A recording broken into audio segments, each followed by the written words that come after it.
ABC. Just kind of chilling tonight, reading through the new Classic Rock.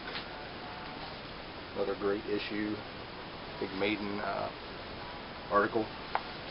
But they have a cool article in here, kind of gave me an idea for maybe trying a thread, just kind of get some videos posted maybe. And the article was One Album Wonders, which is basically a band that put out one album and just disappeared. Put out one really good album and disappeared. So like, it's pretty cool, some of the choices in here.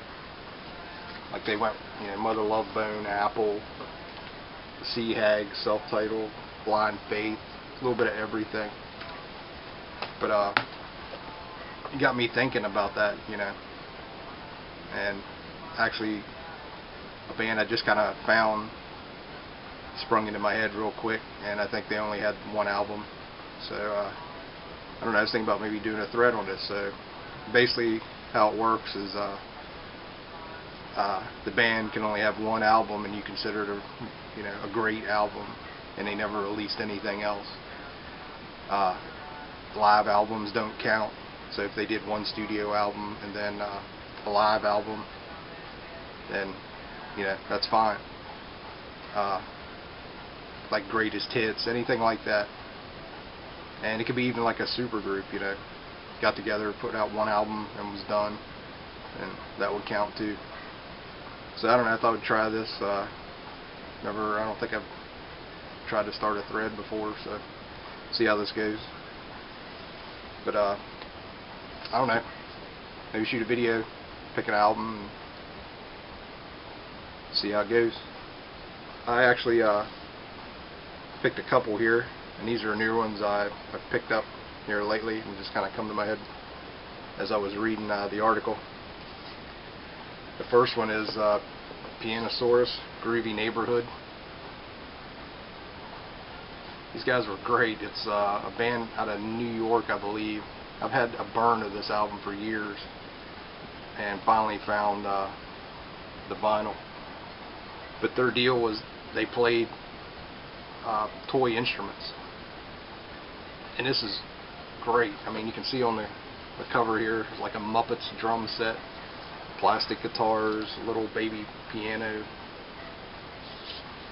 and they play these things, and it's the coolest, just pop music, like 60s kind of sounding, Banana Splits kind of stuff. This is on Rounder from '87. But just one of these albums I've been wanting to grab forever and finally found it. And this was the only studio album they released. They did have a live album, maybe two, before this, before they did an actual album. And then that was it. And I looked real quick and it said they were working on a second album when they broke up, but it's never been released. So that's, I guess, one entry for me. The other one I was going to show was, I've been wanting this album for a while. I saw it in a record shop probably a year ago, and the guy wanted way too much money for it, and it sat there. Every time I went in, it's been there. Finally, the last time I was in there a while back, I was like, I just asked the guy, I said, man, every time I come in here, this album's in here, and would you take less for it? And he made me a really good deal on it, so I went ahead and grabbed it.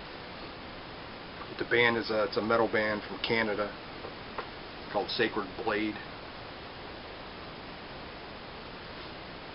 and the album is Of the Moon, or Of the Sun and Moon. And this is like really, really good. It's like progressive metal, I guess. It's like kind of epic. It's not real heavy or anything. It's just, I don't even know who to compare them to, but they evidently did this one album and we're done. They did a bunch of demos,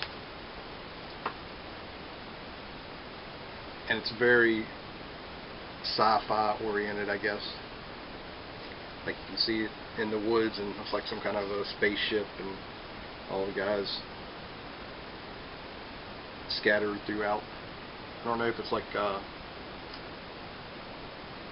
it's kind of like space travel or time travel or something is kind of the theme.